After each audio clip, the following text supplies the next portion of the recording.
Hello, and welcome back to American Motherhood, where we explore how society and politics shape the modern motherhood experience in America. I believe the most effective way we can do that is to offer productive conversation between liberal and conservative moms in our community. While I continue the search for conservative guests and co hosts, my focus has been on education in Ohio. Today's conversation brings value regardless of your political party, but I will offer a disclaimer that it is clearly between two Democrats. If you are in Central Ohio and do not already know, our House Representative Beryl Piccolantonio run, and I mean run, to her socials and website to follow her efforts in making a difference for our communities.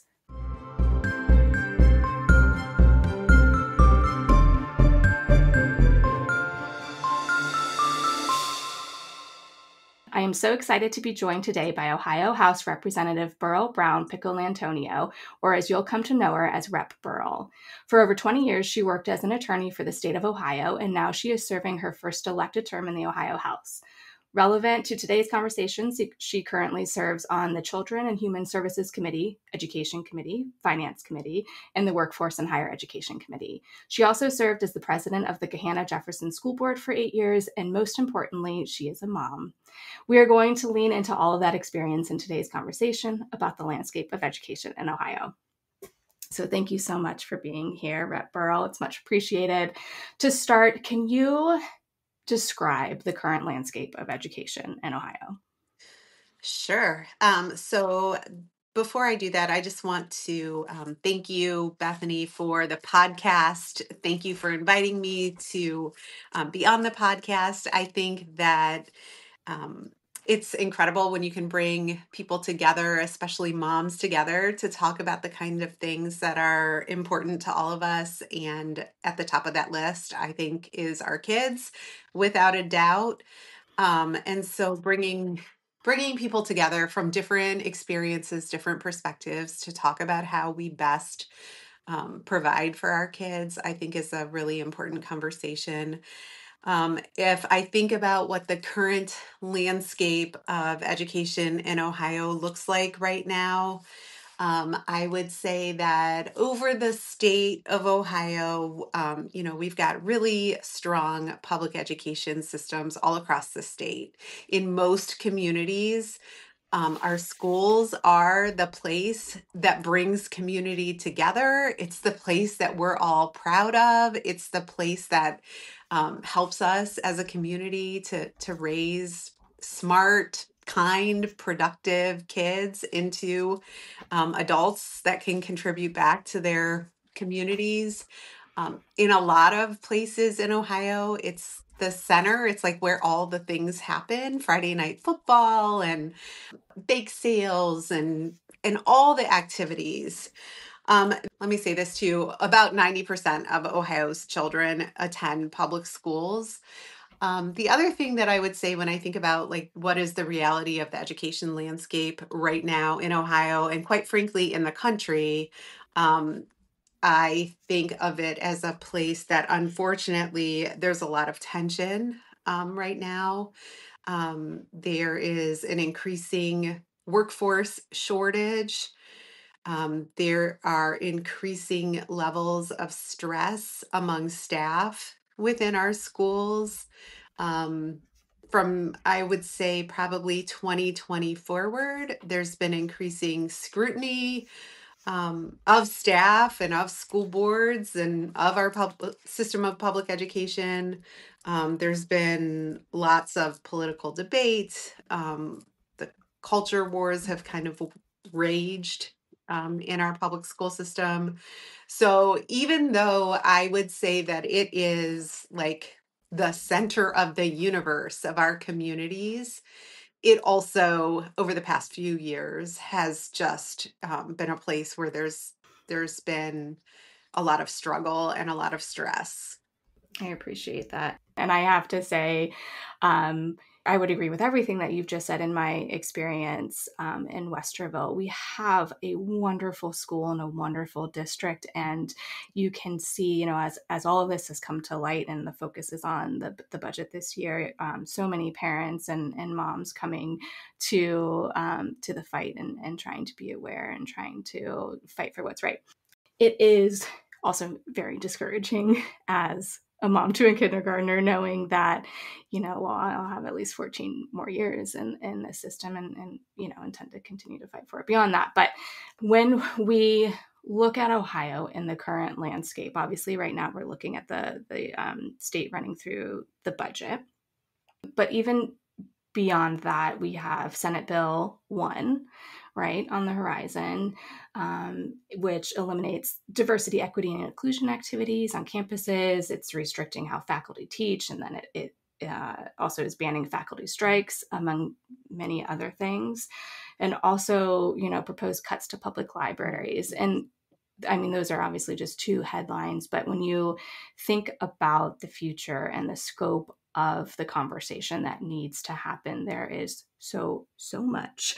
But this morning, I specifically want to talk about public school funding and how that is diverted with the private school vouchers. My hope is for our audience to walk away with an understanding of where we go from here, what we can expect, if we can, have an idea of what to expect at this point in time. My understanding is that the support for private school vouchers is school choice in Ohio. Obviously, you have communities with more money, right, than other communities, and that feeds into the school system. And so we've been trying to correct that with the Ohio Fair School Funding Plan. But still, everyone wants a choice in their school and how their kids are being educated, and ensuring that they, receive the best of the best. But as a quick recap of the numbers, the average cost in 2025 to educate one student here in the Westerville School District is just under $12,500 per year. The state covers approximately $3,000 of that cost, and the remainder comes from our community through property taxes and additional levies. In contrast, the state funds up to $6,000 per K through 8 private voucher and $8,400 per 9 to 12 voucher for attending those non-public schools. And as you said, 90% of our Ohio students are attending public schools. What is, as you understand it, the continued rationale in the legislature for supporting private school vouchers? That's a good question. I'm not sure that I can completely answer that question because it would require me to get inside of the head and the heart of somebody else. And I wouldn't presume to do that, but I know that what I've been told is driving that desire is exactly what you just described, which is um, the desire to give parents a choice about the best education for their kids. And that's what the stated purpose is. Because I can't get inside someone else's head and heart, I won't try to second guess that stated purpose. What I would say, though, as somebody who has not and does not support private education vouchers, what I would say is that, and as a mom, is that I fully agree. Every single parent, every single guardian or person who's raising kids should absolutely make the best choice for their children, their family that they're raising, about the best educational environment for their kid. I would never take that away from anyone. I've got 3 kids myself. My husband and I tried our very best to, each of our kids has different needs, different personality, and we tried our very best to make choices to give them what matched best for them. So I believe in school choice. What I don't believe in is taking public tax dollars and diverting them to an alternative system of education. If you look at the Ohio Constitution, the only and most clear funding mandate that the legislature has is to fund a thorough and efficient system of common schools, which is the public school system. That is like I said, that's the clearest funding mandate for anything that we have in the Ohio Constitution. And from my perspective, we have not lived up to that constitutional funding requirement.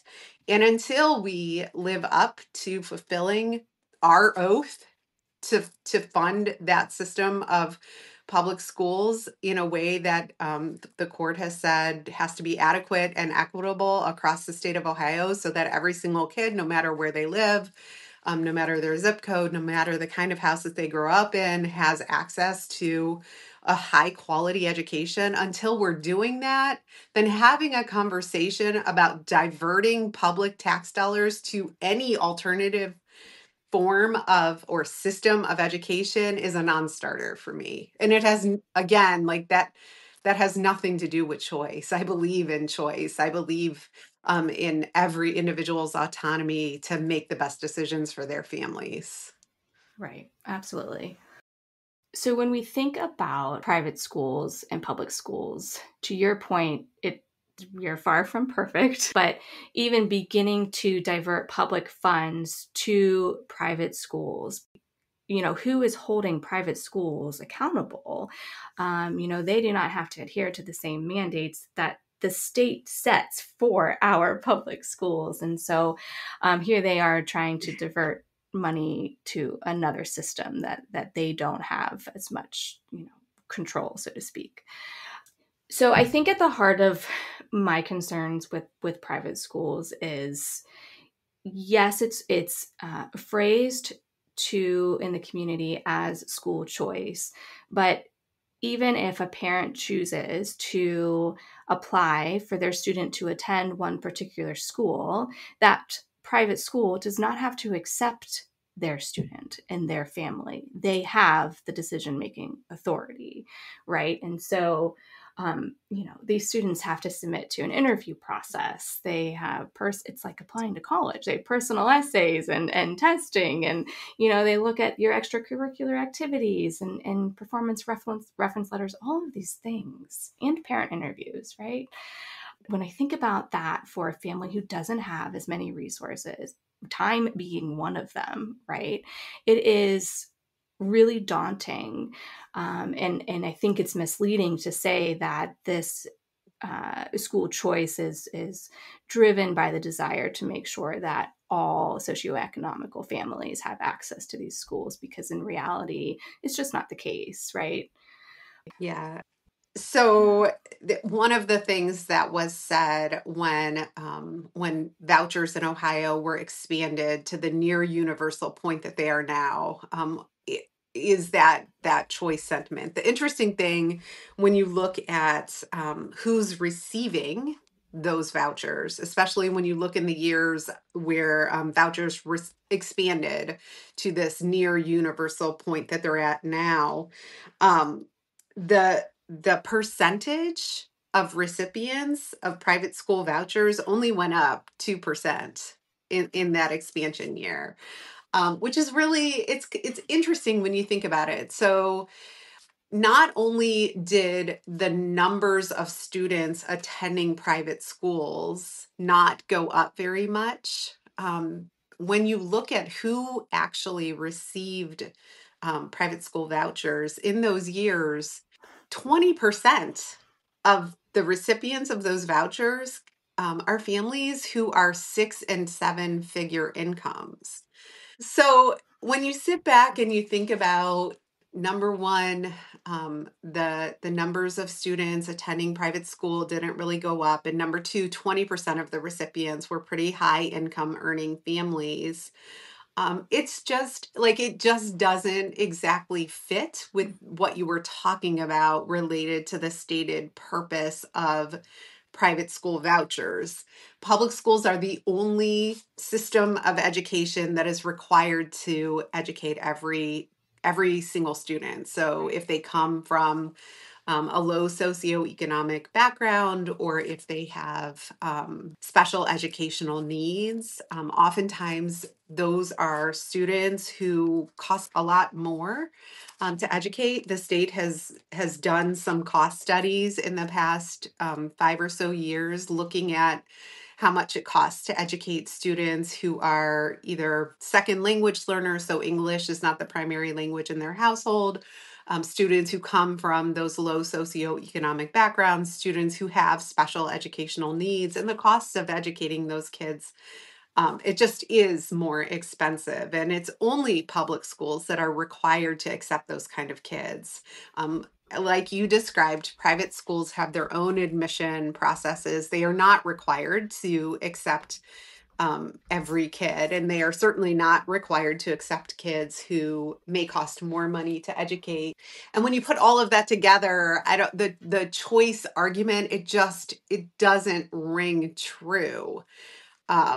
What is actually happening is that we are subsidizing private schools. That's what's actually happening. And from an accountability perspective, I would say two things. Number one, as a family who's trying to make the best choice for their kids, without those accountability and transparency measures, it's really difficult to even compare so that you can determine what the best options are for your kids. But when you step back from that and you think about the average taxpayer, we like to say Bob and Betty Buckeye in the legislature. When you think about Bob and Betty Buckeye, who are writing their checks to the state for their taxes, although that's not really how it works, but when they're paying their taxes, and you're thinking about the kind of accountability and transparency measures we're providing for them so that they can know that their tax dollars are being spent in a way that makes sense to them, that like they're being invested in a way that are efficiently, like there's no transparency and accountability to any taxpayer. Ugh, It is frustrating. it is frustrating, and I've am learning to trust our representatives like you to take these points, right, and where they need to go. And sometimes we fall into this pit where it's like, well, what am I going to do about it, right? And there are so many people in our community, and sometimes it feels like, oh, I'm just one meager voice of many. And right now, there is a very loud voice coming from our Republican state government. Yes. Well, not to pile on. I mean, when you were saying one voice, Mm-hmm. not to pile on to this, but as bad as things are now, when you're talking about private school vouchers, within this version, the House version right now of the state budget, there is. And this is one thing that hasn't been talked about a whole lot. There's been a lot of things that have been talked about that are really important, but also within the House version of the budget is a proposal that would expand vouchers even beyond where they are now, so that students who attend, this is really in the weeds, but they're called non-chartered, non-public schools. So these are private schools, and not the kind of private schools that you think about, like your diocesan schools, or like trying to think about other private schools in this area. Not the ones that you think about, like Academy or whatever like that. These are non-chartered, non-public schools, are private schools who made a decision that they did not even want to go through a basic measure of accountability with the state. So they have chosen to be non-chartered. They have no contract with the state at all. So think about, I don't know if you've ever heard of Bishop Sycamore. It was in the news several years ago. It's basically a fake school. They are not required to have any agreements with the state related to accountability. And the reason that they were allowed to, like at their inception, they made a decision to not accept any state dollars whatsoever because they did not want to have these accountability measures with the state. So they're non-chartered. In the House version of the budget, we are creating something called an educational savings account, and the state is diverting funds that would provide vouchers for students who attend non-chartered, non-public schools. It's wild. I mean, if you really sit back and think about it, it's just Wow. it's unbelievable to me, especially coming from the party that is supposedly the fiscally conservative party. None of this is fiscally conservative, in my opinion. In my opinion, certainly not responsible, right? That Yes. is so interesting. I did see in my research language about charter versus non-charter, and I was like, well, this is a little too in the weeds for me right now, so I couldn't get into it. I really appreciate that It is. that It is in the clarification. weeds. Um, you said something that I want to touch on, and then we'll move on to the next question. Certain groups of students require more money and more resources to educate. But I want to add to that those same students add value to their classrooms, and they add value to my little girl who is in kindergarten. She has a student in her class who is a Spanish speaking student, and she comes home and she will tell me about how she was able to be friends with him today and connect, and came home with an interest to learn Spanish. And so just to have her eyes opened in that way has been wonderful to see. And same with children who have special needs.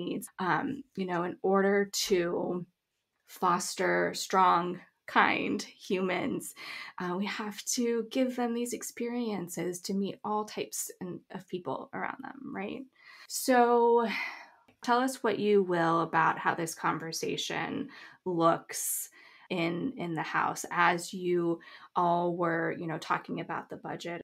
First of all, is this truly partisan? Is it Republican led? Is there support from both sides? And how does that look on an everyday basis?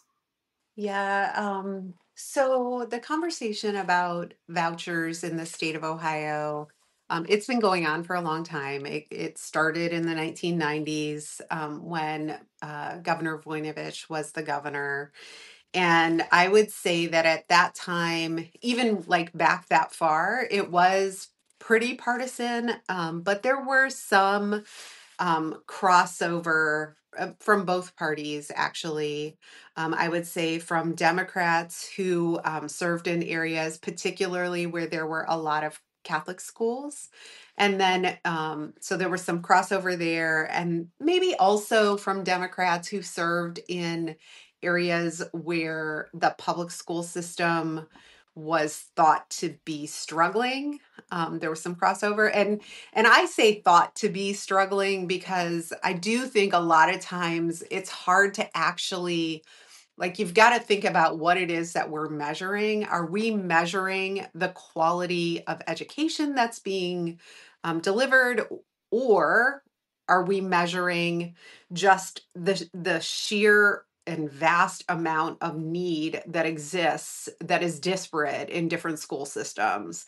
And I think sometimes when we talk about quality, what we're looking at are maybe clusters of students who come from families that have just a whole lot more need than other school districts. But then also with Republicans, there are many areas of the state that really don't have any private schools whatsoever. And so the only schools that exist there are the public schools. So some crossover, I would say, back in the day from Republicans in those areas of the state. Now in 2025, there's unfortunately far less crossover either way, really on any issue. There's much more partisanship, and there could be a whole lot of explanations for that, but at this point, it's pretty siloed where it's Republicans over here and Democrats over here. Um, when vouchers first started in the state of Ohio, it was started as a pilot program. It was limited only to Cleveland city schools. And the idea was this was a school district that was thought to be a struggling school district, and vouchers were available not to every family, but to family who met certain economic criteria. And the expansion kind of went by way of, like, first expanded to other school districts that were thought to be struggling. Then kind of the barriers came down on both the school districts that were to be included, but also on the economic requirements of the families. And now, like I said, pretty much we're in a situation. I think there's 16 states in the country that have what are considered to be universal vouchers, where basically, no matter where you live, no matter what school district, no matter what your economic situation is, you can qualify for some sort of voucher. I mean, it's great to be unique. I'm not sure if it's great to be unique in that way. Um, yeah, so the budget process. So, really interestingly, when we started the budget process this year, what we start with when we do that is the governor's budget proposal. First, the governor makes his proposal to both the House and the Senate, but the process actually starts in the House. And so, when the governor made his budget proposal to us, when you break everything down and you look at we like to look at something called the average state share, which is essentially like the average across the state of Ohio of what percent the state is contributing to public systems of education. So it's different in every school district, but if you look at the average, with the governor's budget proposal, it would have had the average state share at 32%. Now, in this state, in Ohio, we had in the 1990s a lawsuit related to how we fund public school systems. And at that time, the average state share was 42%. And in the 1990s, when the average state share was 42%, the Ohio Supreme Court said that is unconstitutional. The average state share essentially was too low. Ideally, the partnership between the state and the local should be more of a 50-50 share. So when you think, just when you step back and you look at that big picture and you think about the fact that at the time it was found to be unconstitutional, average state share was 42%. In 2025, or in what year is it? This year, when the governor made his proposal, um, it would have had the average state share at 32%. That is just kind of mind blowing. And so when we started I say all that to say, when we started the budget process, we knew in the House, at least I thought we all knew, that that meant we had some work to do, right? Like, we've got to figure out this is not right. Like, 32% is unacceptable. And so what I assumed was going to happen is that we were going to have this debate back and forth about so what the governor did is that he went forward with the Fair School Funding Plan, and he moved us forward to implement years 5 and 6. What he didn't do in his proposal is update for inflation on the state side of the formula. And so I assumed we were going to have like this debate on how do we update those cost inputs so that we get closer to what the inflationary increase was on the state side of the formula, so that we would get somewhere, closer to 42%, ideally higher than that, in our move toward trying to get back to a constitutional funding system. And we had that debate, and that's what I thought we were talking about. And then as we got closer to the time that we voted and we saw the substitute version of the House budget, what we got instead was, you know what? From the majority House Republicans, they essentially said, like, this formula, this bipartisan formula that was worked on for over 5 years with experts, school treasurers, superintendents, educators, experts in taxes from all around the state, and championed by a bipartisan pair of legislators. What this year's House Republicans said is, we're going to flush that down the toilet, and we're going to come up with numbers. We're basically going to pull them out of thin air. In the House version of the budget, it literally says that the Department of Education and Workforce is not permitted to use the Fair School funding model in calculating numbers. And so they cannot tell us right now what the average state share is in this House version of the budget. I've been asking this question for the past couple of weeks. Okay, so where are we now?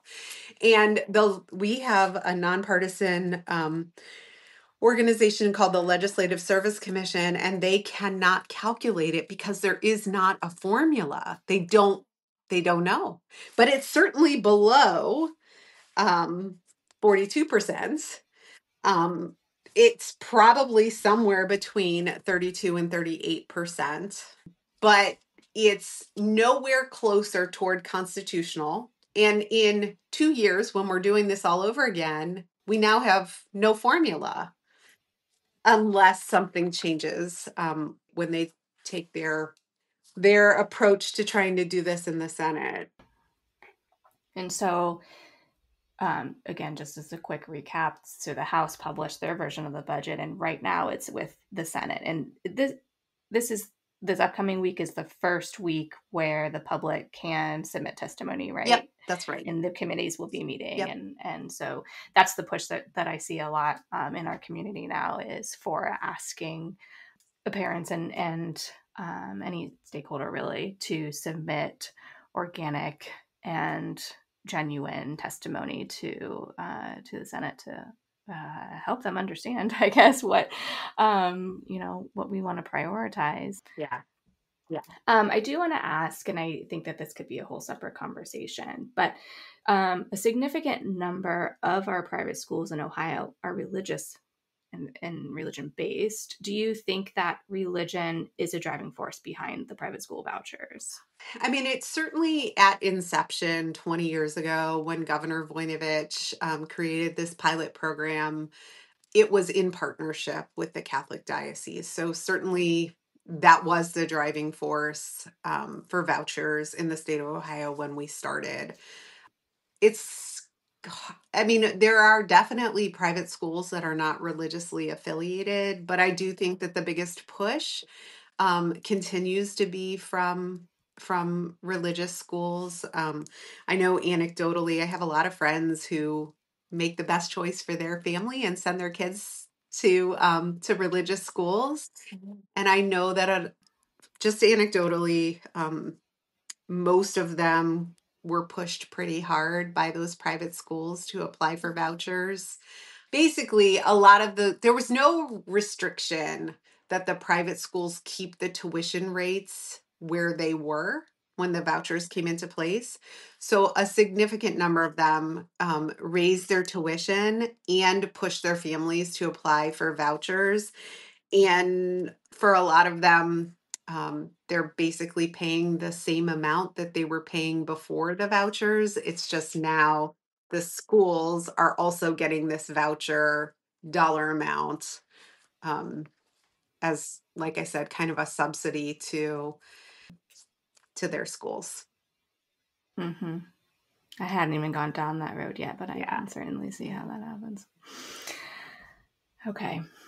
Switching gears back to funding, and if you can give us a little history lesson on House Bill 920.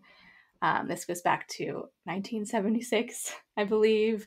And this is getting at why Ohio is one of, or the most levied states for school funding in the United States. Okay, I'll try to do this as concisely as I possibly can. So I'm going to try to stay out of the weeds on this. But yes, we in Ohio are the most levied state in the nation when it comes to local property taxes. And just keep in mind, that's not just for schools, that's any taxing jurisdiction that relies on property taxes. So libraries, county services, fire, police, and schools. Any taxing jurisdiction that relies on a local property tax. We have more of those on the ballot than any other state. And really the reason why is House Bill 920. House Bill 920, like you said, it was enacted in the mid 1970s. We had really high inflation. We had this weird situation, really high inflation, but also increasing property values. You might almost say we're in a similar situation right now, but it was kind of an anomaly in the mid 1970s. And so House Bill 920 was put into effect. And what it does is that it prohibits any school district that's not on the 20 mil floor. And I will simply say that there are no school districts in central Ohio that are on the 20 mil floor. For any school district that's not on the 20 mil floor, and for all other property taxing jurisdictions, they do not get any increase in dollars when properties values rise. And it is actually the most restrictive property tax limitation in the entire country. There's other states that have a limiting factor so that when inflation happens, property tax dollars don't go up, but most of them have some more targeted language so that there's some increase that happens in dollars with inflation. But in Ohio, there's none. So I'm going to give you just a couple other numbers. So between 1976, when House Bill 920 was put into effect, and 2023, there were this is just school operating levies. There were almost 13,000 school operating levies that have been on the ballot in that period of time, which is a lot. The other piece with that, though, is that on average, the passage rate for those school levies is 53%. The other piece of information that I'll throw into this conversation is that in 1975, before House Bill, like right around when House Bill 920 was enacted, residential and agricultural taxpayers paid 46.1% of the property taxes. But in 2022, residential and agricultural taxpayers pay 66.1%. So the entities that have really seen the decrease in property taxes are businesses, not residents, and not agricultural landowners. So this is a very complicated topic, and there's not a really easy way to cover this, I don't think, in a podcast.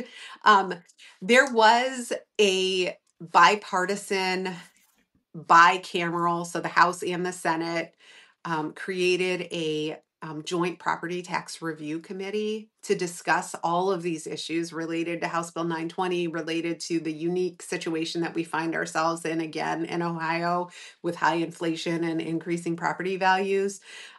They created a commission. They had hours and hours of testimony from experts from all over the state of Ohio, and they issued a report.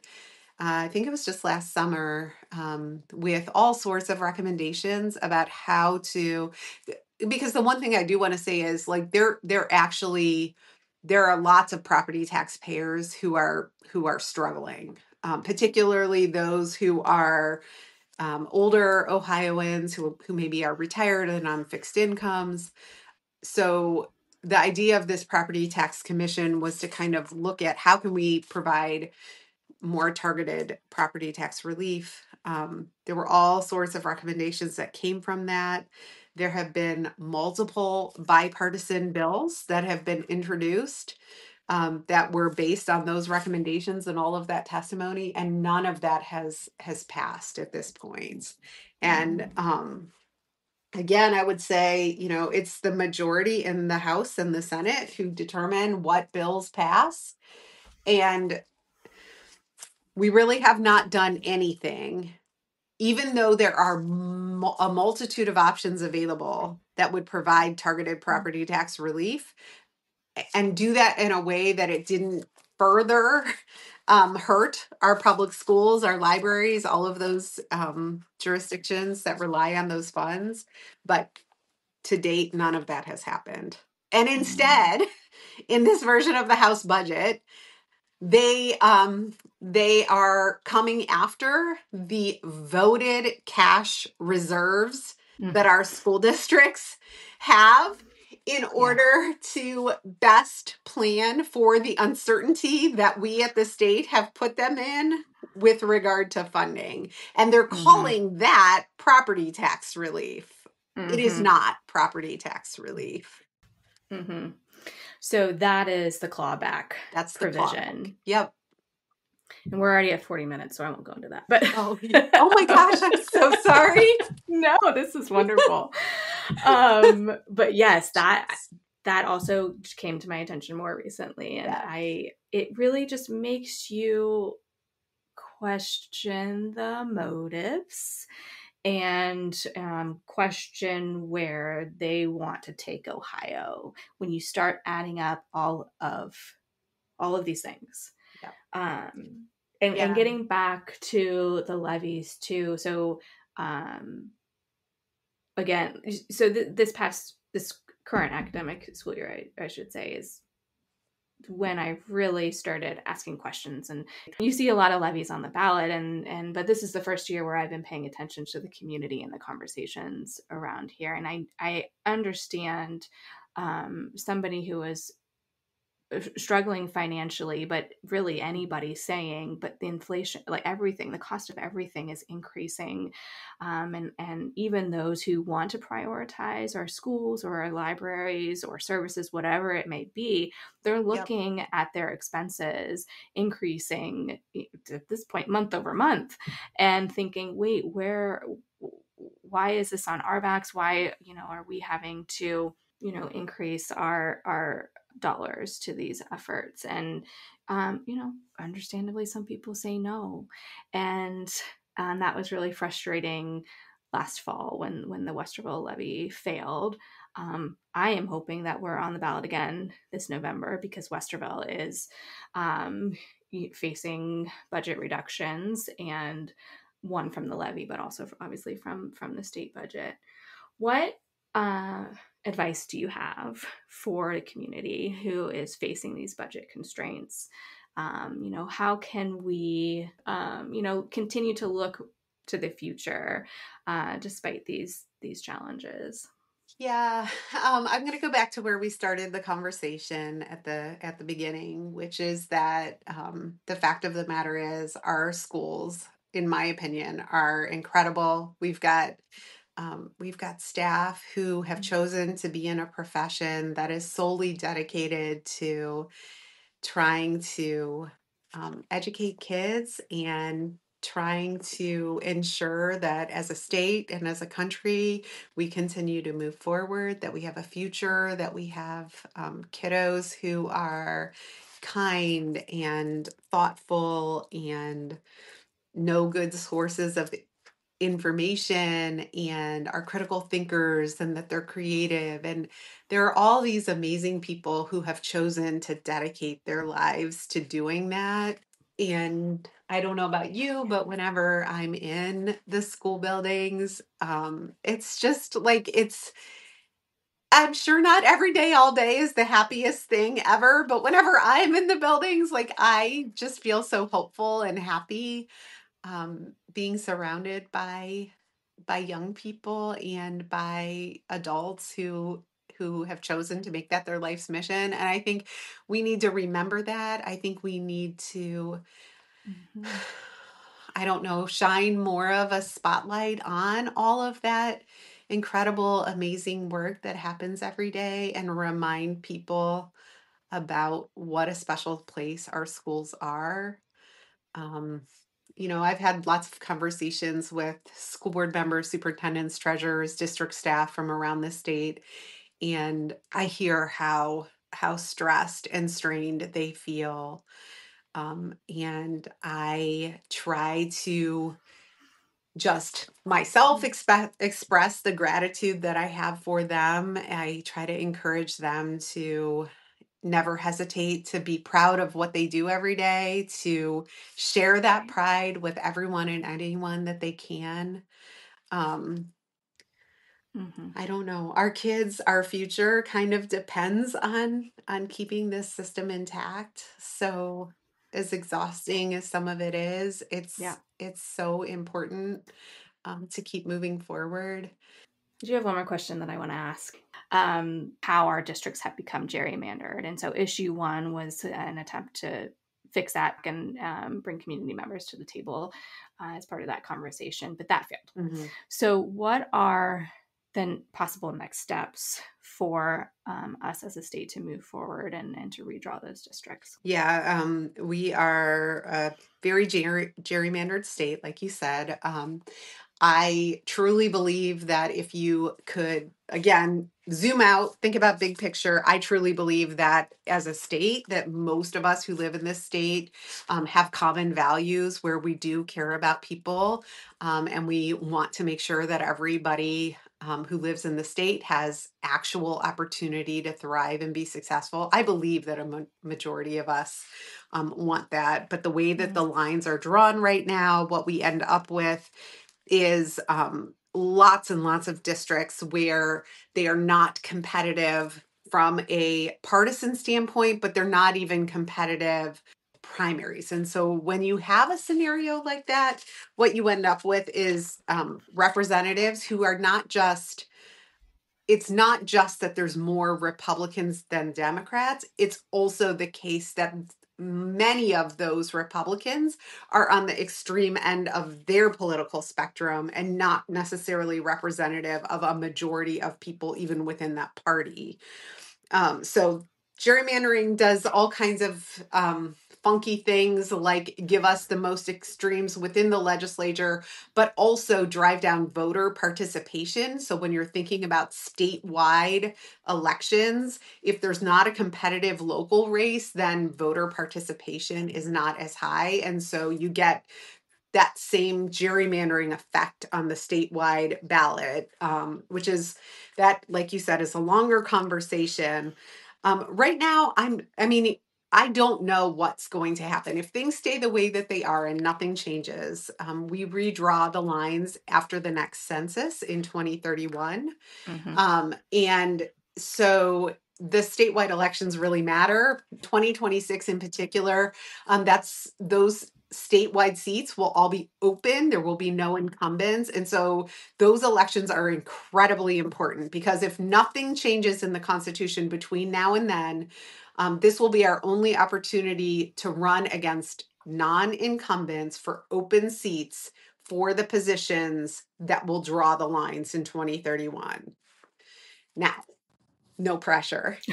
We could try again at the ballot. I think that part of the reason that we lost the fair maps fight at the ballot last cycle was that we did. I don't think people thought about it, but in a presidential election year, there's a whole lot more national money that comes in. There obviously, blatantly was a twisting of language. The Republicans admitted that they intentionally made the ballot language misleading to confuse people. And it's always easier to get a no vote than it is to get a yes. So you've got an extra hurdle there. So we could come up with a different measure to put on the ballot again. And that is being talked about. It's just very expensive. That conversation will continue. And at the same time, we've got to do everything we can to get a different outcome for the statewide elected offices so that we at least have a chance to draw fair maps in 2031. Absolutely. And I do, again, just want to touch on the point that you just made. This was not the first time that Republicans intentionally made an issue confusing to our voters, right? Yeah. And so it begs the question, this is not just about Republican values versus Democrat values. It is a conversation surrounding leadership and the personal values and motivations that somebody brings to their work. And so that is, in large part, the conversations that I want to continue to have on the podcast as we enter 2026 in the next cycle. Yep. We'll end it there. Thank you so much. This has been a really enlightening conversation. And again, my hope is that it can serve as an avenue for our moms and our parents and community members to learn a little bit more about the current situation and identify next steps that they can take personally and that we can follow our representatives and the work that you guys are doing here in the state. So thank you for all of that, for your dedication. This has been a wonderful conversation, and I hope we can do it again. Me too. I enjoyed it a lot. Thank you so much.